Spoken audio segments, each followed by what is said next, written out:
வேங்கவேல் வந்து சிபிஐ விசாரணை சொல்லி விசிகா வந்து சார்பில் வேங்கவேலுக்கு உண்ணாவிரதம் போட்டுருக்காங்க. அவங்க கூட்டணி கட்சி காவலர்களை நம்மளே நினைக்கிறீங்களா இல்லை உங்க கருத்து என்ன சார்? இல்லை, இன்றைக்கு ஆளுகின்ற திமுக ஆட்சி மக்கள் விரும்பாத ஒரு ஆட்சியாக நடைபெற்று வருகிறது. கடந்த 42 மாதங்களாக இந்த ஆட்சியில் மக்கள் மிகவும் கோபமாக இந்த ஆட்சியை முடிவுக்கு கொண்டு வரணுங்கிற எண்ணத்தில் தான் தமிழ்நாடு முழுவதும் மக்கள் மனதில் இருக்கிறது. பழனிசாமி ஆட்சி மேலே இருந்த கோபத்தால் மக்கள் திமுக திருந்தி இருக்குன்னு நம்பி ஆட்சியை கொடுத்தாங்க. ஆனால் அவர்கள் திருந்தவே மாட்டார்கள். குறிப்பாக விவசாயிகள் முதல் மாற்றுத்திறனாளிகள் வரை, அரசு ஊழியர்கள், ஆசிரியர்கள், மருத்துவர்கள், செவிலியர்கள், பகுதி நேர ஆசிரியர்கள், நெசவாளர்கள், தொழிலாளர்கள், வியாபாரம் செய்பவர்கள், மாணவர்கள், இளைஞர்கள்னு அனைத்து தரப்புக்கும் இந்த ஆட்சியில் கொடுக்கப்பட்ட வாக்குறுதிகள் நிறைவேற்றப்படாததோடு மட்டுமல்லாமல் எல்லா இடங்களிலும் எல்லா துறையைச் சேர்ந்தவர்களும் போராட்டம் நடத்துகின்ற நிலையும், மாற்றுத்திறனாளிகள் கூட இன்றைக்கு போராட்டம் நடத்த முடியாமல் அவர்கள் கைது செய்யப்படுவது உட்பட அனைவருக்கும் இந்த ஆட்சி மீது மிகுந்த வெறுப்பும், இந்த ஆட்சியை முடிவுக்கு கொண்டு வர வேண்டும் என்கிற மனநிலை தமிழ்நாட்டில் நிலவி வருகிறது. கூட்டணி கட்சிகள் அதை புரிந்து கொண்டு ஏதாவது இந்த ஆட்சிக்கு அழுத்தம் கொடுத்து பார்ப்போம் என்கிற நிலையில் அவர்கள் அதிருப்தி, இப்போ கம்யூனிஸ்ட் கட்சியாக இருக்கட்டும், நண்பர் திருமாவளவன் ஆகட்டும், இது போன்ற கோரிக்கைகள் வைக்கிறார்னா, காவல்துறையை கட்டுப்பாட்டில் வைத்திருக்கிற முதலமைச்சர் திரு ஸ்டாலின் அவர்கள் காவல்துறையை ஏவல் துறையாக தான் செயல்படுத்துகிறாரே தவிர, காவல்துறைக்கு அவர்கள் மக்களின் நண்பர்கள் என்ற முறையில் அவர்கள் பணி செய்வது இன்றைக்கு கேள்விக்குறியாகி, இது போன்று கூட்டணி கட்சியினரை சிபிஐ என்கொயரி வேணும் அப்படின்னு கேட்குற நிலைமை அங்கே ஏற்பட்டிருக்கு. வேங்கவேல் அந்த துர்பாக்கிய நிகழ்ச்சி தமிழ்நாடு முழுவதும், இந்தியா முழுவதுமே எல்லோருக்கும் வருத்தத்தை தரக்கூடிய நிகழ்ச்சியாக அது தொடர்ந்து எங்கேயும் நடந்துவிடக்கூடாது என்பதில் தமிழ்நாட்டில் நடவடிக்கைகள் இருக்க வேண்டும் என்கிற எதிர்பார்ப்பு எல்லோருக்கும் இருக்குது. இதில் யார் ஈடுபட்டாலும் ஜாதி மதத்திற்கு அப்பாற்பட்டு தவறு செய்தவர்கள் யாராக இருந்தாலும் தண்டிக்கப்பட வேண்டும். காவல்துறை எந்தவித அழுத்தத்திற்கும் ஆளாகாமல் நடவடிக்கை எடுக்க வேண்டும் என்பதுதான் நம்ம மக்கள் முன்னேற்ற கழகத்தின் வேண்டுகோள். இனியாவது இந்த ஆட்சியாளர்கள் சரியாக செயல்பட வேண்டும். உண்மை குற்றவாளிகளை கண்டறிந்து தக்க தண்டனை பெற்றுத்தர வேண்டும் என்பதுதான் எல்லோருடைய விருப்பம். தொடர்ந்து பெரியார் குறித்த பல்வேறு கருத்துக்கள் தெரிவித்திருக்காரு. அவருடைய கட்சியில் உள்ளவங்க கூட இப்போ திமுக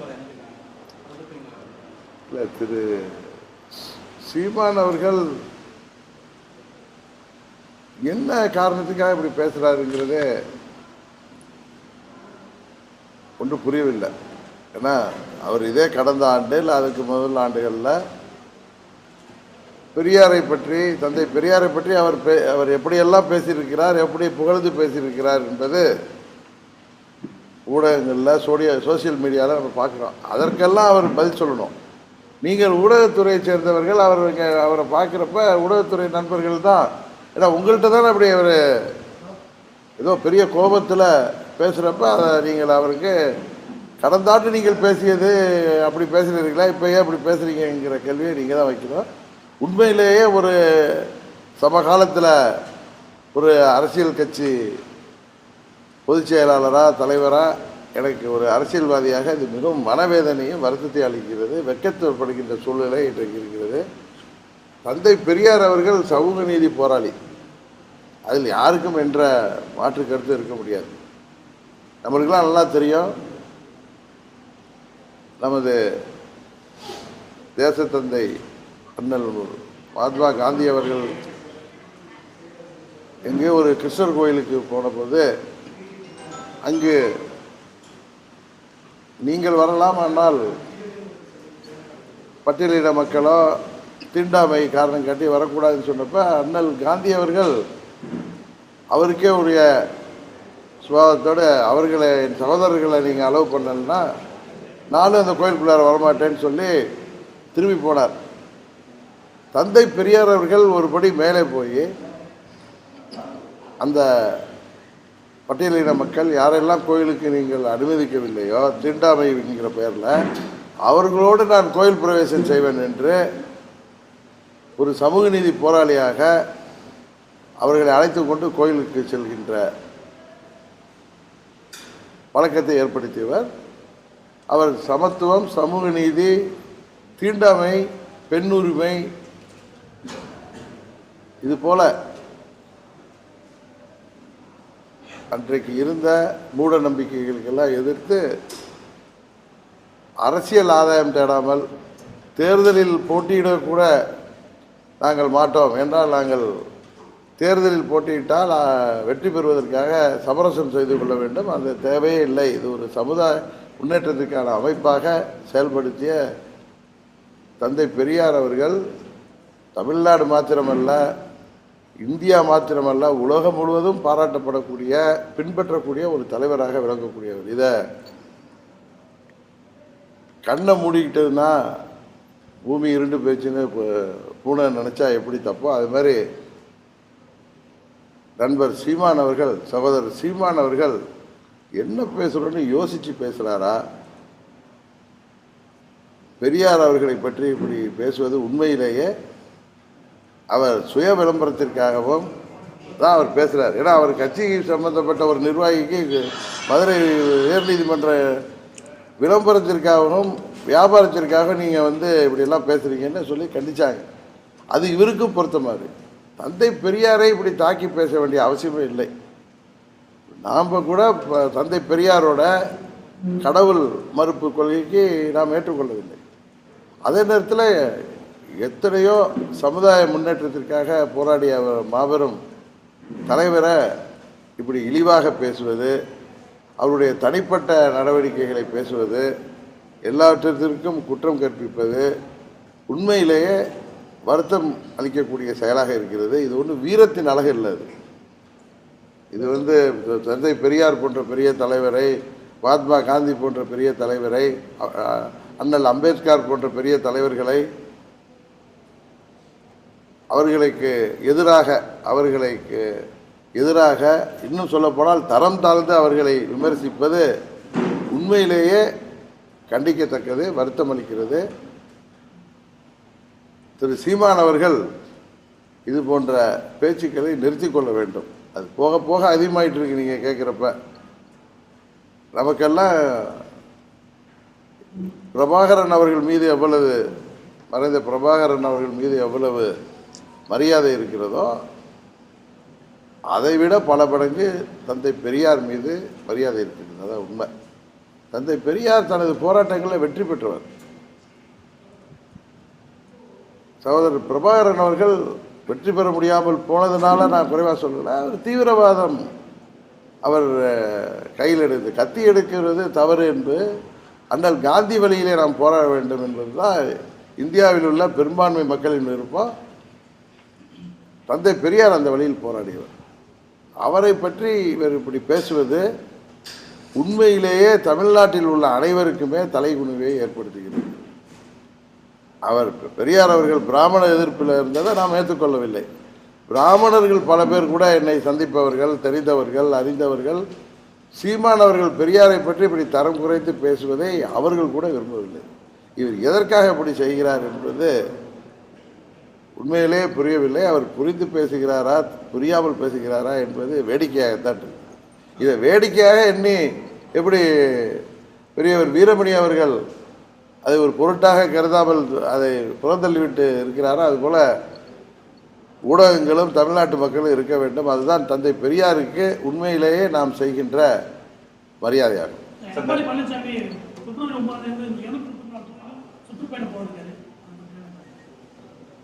தமிழ்நாடு மாத்திரம் இல்லைங்க, அவர் இந்தியா முழுவதும் துரோகத்துக்காகவே பெயர் பெற்றவர். ராஜதந்திரங்கிற பேரில் மற்றவங்களுக்கு துரோகம் செய்வதில் இன்றைக்கு ஒரு எம்பளம் வைக்கணும்னா அது பழனிசாமிக்கு தான் வைக்கணுங்கிற அளவுக்கு தகுதி வாய்ந்தவர். துரோகத்தால் சுயநலத்தால் ஒரு கட்சியையே தனக்கு கேடயமாக பயன்படுத்தக்கூடிய ஆற்றல் மிக்கவர் என்ற முறையில் அவர் தமிழ்நாடு மாத்திரமல்ல இந்தியா முழுவதும் சென்று மக்களை சந்திக்க வேண்டும் என்பதுதான் எனது விருப்பம். இந்த டங்ஸ்டன் விவகாரத்தில் அந்த வெற்றி என்பது மக்களோட வெற்றி. எந்த ஒரு தனிப்பட்ட கட்சி அதை உரிமை கொண்டாடக்கூடாதுன்னு சொல்லி சீமான் ஒரு கருத்து வைக்கிறாரு. ஆனா நாளைக்கு முதலமைச்சருக்கு அரிட்டாப்பட்டியில பாராட்டு விழா நடத்துறாங்க. இதை எப்படி பாக்குறீங்க? அதாவது திமுக என்றாலே இரட்டை வேடம் போடுவார்கள். அது கச்சத்தீவில் தொடங்கி காவிரி பிரச்சனையாக இருக்கட்டும், பெரியார் அணை பிரச்சனையாக இருக்கட்டும், நீட் தேர்வு பிரச்சனையாக இருக்கட்டும், ஹைட்ரோ கார்பன் மீத்தேன் போன்ற திட்டங்களாக இருக்கட்டும், இன்றைக்கு டங்ஸ்டன் வரை அவர்களுடைய நிலைப்பாடு இரட்டை வேடம்தான். ஆட்சி அதிகாரத்திற்காக எதை வேண்டுமானாலும் செய்யக்கூடியவர்கள். இன்றைக்கு கூட தமிழ்நாட்டில் நாமெல்லாம் வருந்தத்தக்கக்கூடிய அளவில்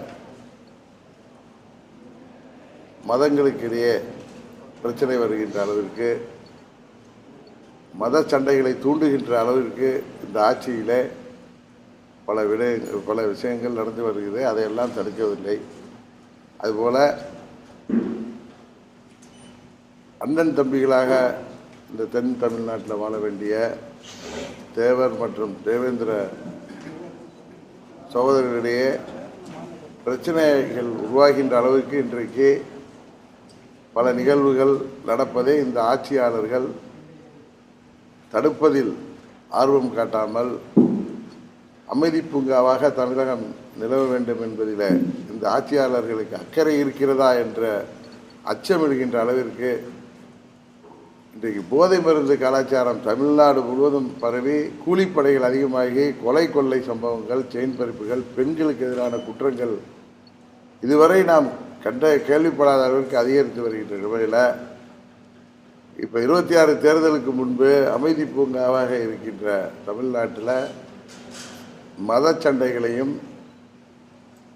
சாதிய சண்டைகளையும் உருவாக்குவதற்கு ஏதோ சதித்திட்டம் தீட்டப்படுகிறதோ என்ற அச்சம் நிலவி வருகிறது. இங்கெல்லாம் அண்ணன் தம்பிகளாக, மாமன் மச்சான்களாக உறவு சொல்லி வாழ்கின்ற மக்களிடையே தேர்தலில் வெற்றி பெற வேண்டும் என்பதற்காக சில தீய சக்திகள் முயற்சி செய்கின்றன.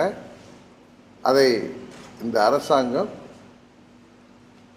தமிழ்நாட்டு முதலமைச்சர் கவனத்துடன் அதில் செயல்பட்டு காவல்துறையை சரியாக செயல்பட விட்டு இது போன்ற நிகழ்வுகள், வருந்தத்தக்க நிகழ்வுகள் நடக்காமல் பாதுகாக்க வேண்டும். இப்போ டங்ஸ்டன் விஷயத்தில் அது போன ஆண்டு அங்கே டங்ஸ்டன் இருக்கிறது, அதை எடுப்பதற்கு அது எங்கெங்கே இருக்குது, என்ன அதை பற்றி ஏலம் விடலாமாங்கிற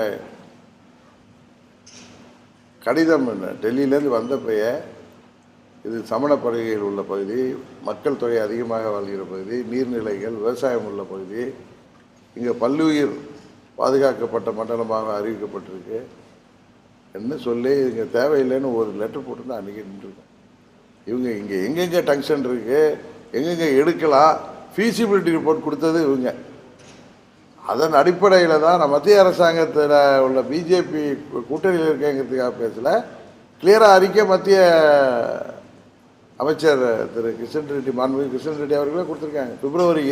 பிப்ரவரியிலேருந்து ஆரம்பித்து நவம்பர் 7 இந்த டெண்டர் ப்ராசஸ் வரைக்கும் அமைதியாக இருந்துட்டு மக்கள் விரும்பலை என்னதோ என்னமோ இவர்கள் நான் பதவியில் என்ன ஃபங்க்ஷன் வந்தால் நான் பதவியிலே இருக்க மாட்டேன் அப்படின்லாம் சும்மா